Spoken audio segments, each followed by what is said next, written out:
नमस्कार, मैं doctor Krishnakant Tripathi, Jamshedpur women's college Jamshedpur से।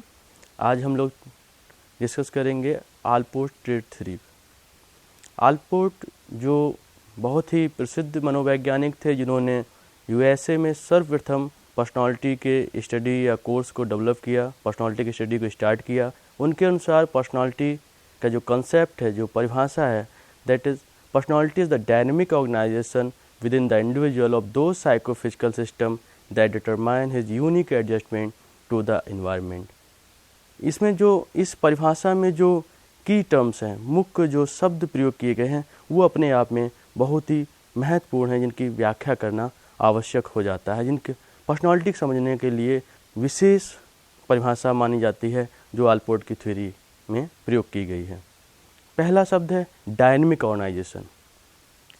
ऑर्गेनाइजेशन शब्द से हम समझते हैं जिसमें विभिन्न जो तंत्र हैं, जो विभिन्न व्यवस्थाएं हैं, उनका एक संबंध है, अनूठा संबंध है, और जो एक दूसरे के वर्किंग को अफेक्ट करते हैं, और जिसमें एक पैटर्न है, और जो ऐसा ऑर्गेनाइजेशन है जिसमें डायनेमिज्म है, जो गत्यात्मक है, जो स्टैटिक नहीं है, और जो समय आने पर बदलता है। दूसरा शब्द जो आलपोर्ट ने प्रयोग किया, साइकोफिजिकल सिस्टम।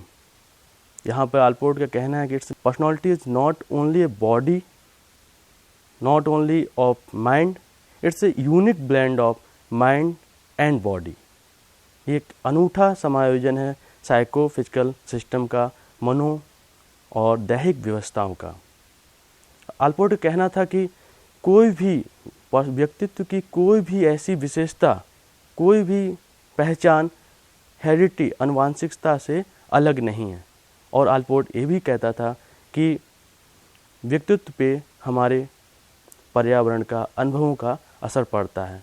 और उसने एक इक्वेशन दी, personality equal to F heredity into environment. व्यक्तित्व में दो फैक्टर हैं, हेरिडिटी और एनवायरनमेंट। उसने से यहाँ पर गुणा के निशान से, मल्टीप्लिकेशन के साइन से उसने चिन्हित किया। व्यक्तित्व में पर्यावरण और आनुवंशिकता का जोड़ नहीं है, इसमें इसका गुणा है। और अगर इसमें गुणा का हम जानते हैं कि अगर कोई भी एक अंक 0 होगा तो उसका रिजल्ट 0 ही होगा। मतलब कि हमारा पर्सनालिटी में आनुवंशिकता और पर्यावरण का बराबर का योगदान है।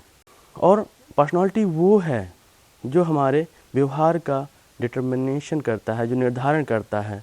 और ये व्यवहार का निर्धारण कारण ही हमारे व्यक्तित्व के अध्ययन की शुरुआत हुई। Traits are not just predictor of behaviour, they actually determine and cause the behaviour. Trait वो हैं जो पर्सनालिटी, आलपोर्ट कहता था कि पर्सनालिटी ट्रेट से मिलकर बनती है, और ट्रेट वो हैं जो व्यवहार के कारण होते हैं। उसने एक सर्कुलर रीजनिंग दी, एक चक्री तर्क दिया कि ट्रेट से व्यवहार होता है, और व्यवहार से हम ट्रेट को पहचान सकते हैं कि व्यक्ति में कौन कौन सी ट्रेट हैं। एक ये रीजनिंग कैसे काम करती है, जैसे हम उदाहरण समझ सकते हैं, राम ने मोहन को मारा, ये हमने उसका व्यवहार देखा। तो इससे हम देखते हैं कि राम ने मोहन को मारा, राम में एक उग्रता है, एक व्यवहार में उग्रता है, उग्रता का एक शील गुण, एक ट्रेट है। और जब हम कहते हैं, जब हम पूछते हैं राम में क्या ट्रेट है, और उसका हम कह सकते हैं क्योंकि उसने राम में एक उग्रता है, तो हम कह सकते हैं कि राम ने मोहन को मारा है, और राम में उग्रता का एक शील गुण पाया जाता है। और दूसरा जब यूनिक, आलपोर्ट ने की जो थ्योरी है उसमें इंडिविजुअल डिफरेंस को बहुत इम्पोर्टेंस दिया गया है।